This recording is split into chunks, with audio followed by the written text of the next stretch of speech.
ये मैं चुनौती के साथ कह रहा हूँ, चैलेंज के साथ कह रहा हूँ। धन सिंह रावत जी आए मेरे साथ डिबेट कर लें, माननीय मुख्यमंत्री जी आए मेरे से डिबेट कर लें। अगर मेरी बात असत्य निकल जाए तो मैं कान पकड़ के माफी मांग लूंगा। भारतीय जनता पार्टी जो इतना शोर मचाती है, आयुष्मान आयुष्मान आयुष्मान, उसके बारे में इतना प्रचार करते हैं कि साहब इतना बड़ा कमाल कर दिया, लेकिन आयुष्मान के ही आपने इतने पैसे अस्पतालों के देने तो कैसे इलाज होगा जिनका पैसा सरकार ने देना है और सरकार वो पैसा नहीं दे रही है, जिसके कारण वहाँ पर उन अस्पतालों का भी चलना मुश्किल हो रहा है। वो कैसे इलाज करें, वो कैसे वहाँ पर ट्रीटमेंट करें जब उनको आप पैसा ही नहीं दे रहे हैं। इस सरकार ने 100 करोड़ से ज़्यादा पैसा इंद्रेश अस्पताल का देना है, 100 करोड़ से ज़्यादा। अस्पताल जितने भी हैं, जो प्राइवेट अस्पताल की हम बात कर रहे हैं, अगर वो आपातकाल स्थिति में लोगों को डेट दे रहे हैं, वो तो उनकी जान के साथ खिलवाड़ हो रहा है। केवल लैंड जिहाद, थूक जिहाद, लव जिहाद, नफरत, ये काम सरकारों का नहीं है।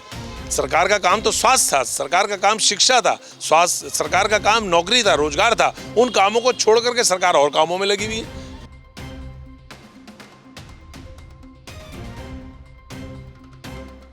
उत्तराखंड में स्वास्थ्य सेवाओं की बदहाली हमेशा सुर्खियों में रहती है। पहाड़ों में डॉक्टर जाते नहीं, और अगर मैदान में पहाड़ से लोग इलाज के लिए पहुंचते हैं तो क्या उन्हें मैदान के अस्पतालों में भी समुचित इलाज मिल पा रहा है, ये बड़ा सवाल रहता है। और इस वक्त एक और बड़ी समस्या क्या मैदान के अस्पतालों के सामने आकर खड़ी हो गई है। क्या सरकार का जो आयुष्मान या दूसरे जो सरकारी योजनाएं हैं जिनमें स्वास्थ्य सरकार दावा करती है कि जो आम लोगों को दिया जाए, उसका पैसा क्या अस्पतालों तक नहीं पहुंच रहा, उसकी वजह से क्या लोगों को लंबे वक्त तक इंतज़ार करना पड़ रहा है इलाज के लिए। इस तमाम मुद्दे पर बातचीत के लिए मेरे साथ सूर्यकांत धस्माना मौजूद हैं। सर, ये जो स्वास्थ्य का, ये तो जब से उत्तराखंड बना है हमने देखा है कि स्वास्थ्य एक ऐसा मुद्दा हो गया, पलायन भी सबसे ज़्यादा स्वास्थ्य को लेकर हो रहा है, और पहाड़ से लोग निकल कर मैदान में ही आएंगे, कहाँ जाएंगे स्वास्थ्य के लिए। यहाँ पर क्या स्वास्थ्य सुविधाएं मिल पा रही हैं? देखिए, बात सच है कि राज्य में विशेष तौर पे जो पर्वतीय इलाके हैं, चाहे गढ़वाल के पर्वतीय इलाके हों, चाहे कुमाऊं के पर्वतीय इलाके हों, और मैदानों का भी यही हाल है। पूरे प्रदेश के अंदर जो CSC PSC है, वहाँ तो आपको मालूम है कि हाल इतना बुरा है कि डॉक्टर नहीं है, कहीं कंपाउंडर ही पूरी CSC PSC चला रहे हैं। उसके बाद आप जिला अस्पतालों का हाल देखो, majority of the district hospitals they become referral centres, referral centre बन गए। जिला अस्पताल में आप जाइए, वहाँ पर चाहे कार्डियक यूनिट हो, चाहे कैंसर का इलाज हो, चाहे वहाँ पर ऑर्थो का इलाज हो, चाहे ऑप्टो का इलाज हो, सारे विषयों में क्योंकि स्पेशलाइज्ड डॉक्टर्स नहीं है, वहाँ पर इक्विपमेंट्स नहीं है, वहाँ पर साजो सामान नहीं है। इसके कारण जो गंभीर बीमार लोग होते हैं उनको, अधिकांश लोगों को जिला अस्पताल रेफ़र कर देता है मेडिकल कॉलेजेस में। देहरादून के एम्स में, ऋषिकेश में करते हैं। एम्स का तो बहुत बुरा हाल है। एम्स में तो कोई डिसिप्लिन ही नहीं है, अनुशासन ही नहीं है। वहाँ पर कोई जाता है व्यक्ति, वो भर्ती ही नहीं हो पाता। उसके बाद हिमालयन अस्पताल है, उसके बाद इंद्रेश अस्पताल है, उसके बाद ग्राफिक एरा हॉस्पिटल है, और तमाम वो अस्पताल जो इम्पेनल्ड हैं आयुष्मान के लिए या गोल्डन कार्ड के लिए या CGHS के लिए। इन अस्पतालों में जब मरीज आता है तो हालत ये होती है कि मरीज को कहा जाता है अगर कार्डियक का है उसको स्टंट पड़ना है, या उसकी सर्जरी होनी है, या कैंसर का है उसका कैंसर का उसके टेस्ट होने हैं, या उसकी रेडियोलॉजी होनी है, या उसका कीमो होना है, या उसकी सर्जरी होनी है। इसी प्रकार से औरतों के तमाम वो टिपिकल केसेस हैं, कूला किसी का टूट गया, उसका कूला रिप्लेस होना है या सर्जरी होनी है। इन मरीजों को ये अस्पताल 2-2 महीने, 2.5 महीने की तारीख देते हैं। अब किसी के स्टंट पड़ना है, इमरजेंसी है, कार्डियक का पेशेंट है, उसको स्टंट नहीं पड़ेगा टाइम पे, और उसको दोबारा हार्ट अटैक आ गया तो मर जाएगा। इसी प्रकार से कैंसर का मरीज है, कैंसर के मरीज की अगर कीमो होना है, या उसका रेडिएशन होना है, या उसकी सर्जरी होनी है, उसका अगर समय पर इलाज नहीं हो पाएगा तो वो कैसे जीवित रहेगा वो। इसी प्रकार के जो गंभीर बीमारी से ग्रसित मरीज हैं, जब मैंने पता किया कि ऐसा क्यों हो रहा है, बहुत सारी शिकायतें हिमालयन से भी, इंद्रेश से भी, ग्राफिक एरा से भी मरीजों की आती है कि साहब हमें डेट जल्दी दिलवा दीजिए, हमको 1 महीने की बाद की डेट मिली है, हमारा तो इमरजेंसी इलाज होना है। आपातकालीन सेवाओं में ये अस्पताल क्यों मना कर रहे हैं? जब इसकी मैंने जांच करी तो बड़ा आश्चर्यजनक, और इस राज्य की सरकार की प्राथमिकता में स्वास्थ्य सेवाएं कहाँ ठहरती हैं, इसके बारे में खुलासा हुआ। आपको आश्चर्य होगा ये बात जान करके कि सरकार ने 100 करोड़ से ज़्यादा पैसा इंद्रेश अस्पताल का देना है, 100 करोड़ से ज़्यादा। लगभग मुझे जो बताया गया 101 करोड़ 79 लाख रुपया आयुष्मान का, CGHS का और गोल्डन कार्ड तो वो योजना है जो राज्य की सरकार का कर्मचारी अपने पैसे कटवाता है इलाज के लिए, उसके पैसे भी राज्य की सरकार इन अस्पतालों को नहीं दे रही है। मैंने हिमालयन अस्पताल पता किया तो पता लगा 50 करोड़ से ज़्यादा रुपया हिमालयन अस्पताल का भी इन्हीं योजनाओं का देना है सरकार ने, और लंबे समय से देना है। ये नहीं कि 1, 2, 3, 4 महीने में हो गया है। इसी प्रकार से ग्रेफिकेरा का भी 30-40 करोड़ रुपया देना है, और बहुत सारे अस्पताल हैं। तो मैं आपको 3 बड़े मेडिकल कॉलेजेस का बता रहा हूँ प्राइवेट, जिनका पैसा सरकार ने देना है और सरकार वो पैसा नहीं दे रही है, जिसके कारण वहाँ पर उन अस्पतालों का भी चलना मुश्किल हो रहा है। वो कैसे इलाज करें, वो कैसे वहाँ पर ट्रीटमेंट करें जब उनको आप पैसा ही नहीं दे रहे हैं। मैंने राज्य की सरकार से मांग करी है कि सरकार इस पे श्वेत पत्र जारी करे कि पिछले 9 वर्षों में भारतीय जनता पार्टी जो इतना शोर मचाती है, आयुष्मान आयुष्मान आयुष्मान, उसके बारे में इतना प्रचार करते हैं कि साहब इतना बड़ा कमाल कर दिया, लेकिन आयुष्मान के ही आपने इतने पैसे अस्पतालों के देने तो कैसे इलाज होगा। सरकार की प्राथमिकता पे स्वास्थ्य सेवाएं नहीं है, शिक्षा स्वास्थ्य जो सबसे इम्पोर्टेंट प्रायोरिटी के सब्जेक्ट्स हैं वो राज्य की सरकार की प्रायोरिटी में नहीं है। तो ये पूरे प्रदेश के अंदर इस समय स्थिति है।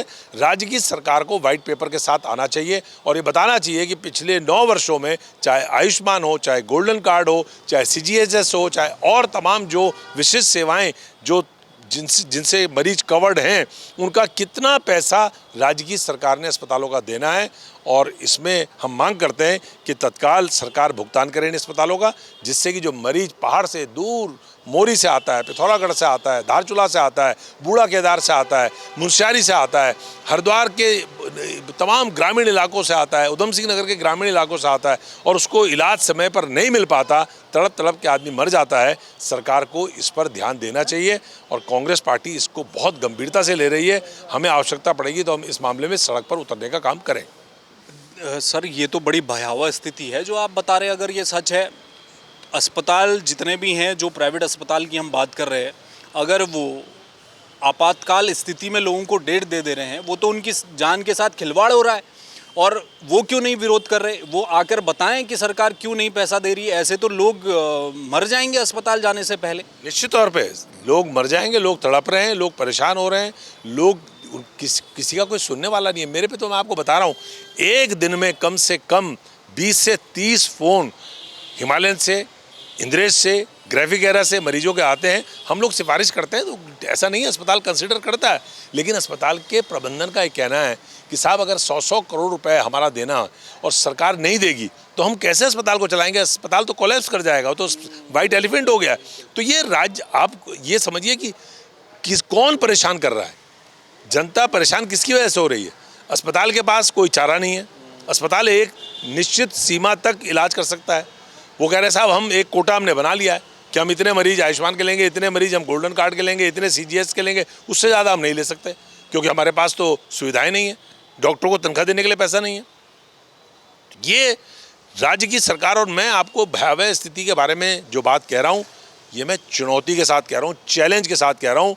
धन सिंह रावत जी आएँ, मेरे साथ डिबेट कर लें, माननीय मुख्यमंत्री जी आएँ, मेरे से डिबेट कर लें। अगर मेरी बात असत्य निकल जाए तो मैं कान पकड़ के माफ़ी मांग लूँगा, लेकिन ये बात सच है कि राज्य की सरकार ने अरबों रुपया, एक होता है करोड़ों रुपया, अरबों रुपया निजी अस्पतालों का देना है, और उसके कारण राज्य का जो आम मरीज तमाम योजनाओं से कवर्ड है, जिसमें उसको इलाज मिलना चाहिए, उसको इलाज नहीं मिल पा रहा। आयुष्मान में क्या, जब से आयुष्मान योजना आई है, लोगों को जो लाभ मिला है वो अच्छी बात है, मिलना भी चाहिए, लेकिन क्या कुछ आपको लगता है कि पर्दे के पीछे कई बार ये शिकायतें आती हैं कि आयुष्मान कार्ड को लेकर वो जो खेल चल रहा है वो भी सामने आता है ना, कि कहीं कोई घपला भ्रष्टाचार तो नहीं है। तो योजना आपको लगता है बिल्कुल सही सुचारू रूप से चल रही है? कुछ हॉस्पिटल्स, छोटे हॉस्पिटल्स हैं कुछ जो इसमें कई निश्चित तौर पे कई अस्पताल हैं, लेकिन हिमालयन अस्पताल, महंत इंद्रेश अस्पताल में तो आपसे ही कह रहा हूँ कि अगर स्वामी राम जी हिमालयन अस्पताल ना बना गए होते, आज आपको मालूम है जो वहाँ का कैंसर रिसर्च इंस्टीट्यूट है CRI, वो जितनी बड़ी सेवा कर रहा है, केवल उत्तराखंड नहीं, पूरे पश्चिम उत्तर प्रदेश से लेकर के और मुरादाबाद तक के लोग वहाँ पर आते हैं, मेरठ से लेकर के, और पूरा वेस्टर्न यूपी वहाँ आता है, उत्तराखंड तो आता ही है। वहाँ पर आप देखिए ओरल कैंसर से लेकर के तमाम तरह के जो कैंसर्स हैं उनकी जो बेहतरीन इलाज डॉक्टर सुनील सैनी के नेतृत्व में जो टीम है CRI की वो कर रही है। इसी प्रकार से डॉक्टर अनुराग रावत और वहाँ पे तमाम जो कार्डियक में हिमालयन अस्पताल में, मैं एक अस्पताल की बात नहीं कर रहा हूँ, मैं इसी प्रकार से ग्राफिकेरा भी है, इसी प्रकार से महंत इंद्रेश भी है, वहाँ भी बेहतरीन डॉक्टर्स हैं जो सेवा कर रहे हैं। ये अस्पताल आयुष्मान जैसी जगह चीज़ में बेईमानी नहीं कर सकते, ये एस्टेब्लिश हॉस्पिटल्स हैं। लेकिन आप कल्पना करिए कि अगर स्वामी राम जी या महंत इंद्रेश शरणदास जी अगर इन अस्पतालों को न बना गए होते, या आज जो कमल घनसाला ने इतना बड़ा संस्थान खड़ा किया है, निश्चित तौर पे वो 5 स्टार फैसिलिटीज़ वाला है, लेकिन वो आयुष्मान में भी इलाज कर रहा है, वो गोल्डन कार्ड में भी इलाज कर रहा है, वो तमाम गरीब मरीजों का भी इलाज कर रहा है। इसलिए जो चैरिटी का काम ये बड़े अस्पताल कर रहे हैं, अगर ये अस्पताल न होते तो हमारे उत्तराखंड के अंदर स्वास्थ्य सेवाओं की क्या स्थिति होती? बहुत भयावह स्थिति है। और राज्य की सरकार को चेतना चाहिए। केवल लैंड जिहाद, थूक जिहाद, लव जिहाद, नफरत, ये काम सरकारों का नहीं है। सरकार का काम तो स्वास्थ्य था, सरकार का काम शिक्षा था, स्वास्थ्य सरकार का काम नौकरी था, रोजगार था। उन कामों को छोड़ करके सरकार और कामों में लगी हुई है जो नॉन प्रोडक्टिव हैं, जिनका जनता से कोई लेना देना नहीं है। तो मैं समझता हूँ एक हेल्थ सेक्टर जो है वो सबसे ज़्यादा इग्नोर्ड इस स्टेट का है और उसके लिए कांग्रेस चिंतित है। बहुत शुक्रिया, धन्यवाद। तो ये थे सूर्यकांत धस्माना। देखिए, गिने हुए अस्पताल हैं, निजी अस्पताल उत्तराखंड में, जिनकी तरफ लोग मरीज तीमारदार देखते हैं कि वहाँ इलाज मिलेगा। अगर आयुष्मान का इतना भारी भरकम बजट सरकार से रिलीज़ नहीं हुआ है, जैसा कि सूर्यकांत धस्माना कह रहे हैं, तो ये बेहद भयावह स्थिति है। और इस मुद्दे पर सरकार को प्राथमिकता से विचार करना चाहिए। कम से कम पहाड़ों से, दूसरी जगह से आने वाले लोग कतारों में खड़े न हों, उन्हें 1 महीने 2 महीने का समय न मिल जाए इलाज के लिए, तत्काल इलाज मुहैया हो सके और अस्पतालों को भी जो बकाया मिलेगा तो वो अपने उपकरण, अपने डॉक्टर्स की सैलरी, स्टाफ की सैलरी दे पाएंगे और समुचित इलाज मिल पाएगा। कैमरामैन मयूर उपाध्याय के साथ हेमभट्ट, जय भारत टीवी। आप देख रहे हैं जय भारत टीवी।